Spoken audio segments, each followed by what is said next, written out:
HID Fargo DTC1250E প্রিন্টারে কিভাবে cleaning করা হয়। শুরুতে রিবন বের করে নিতে হবে, আউটপুট ওভার করে নিতে হবে।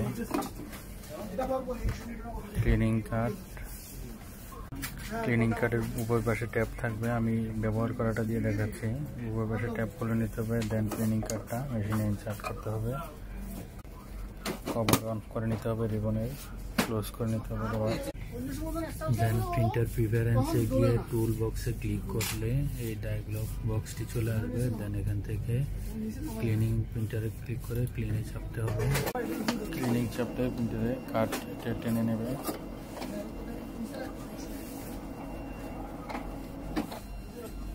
ক্লিনিং চলছে।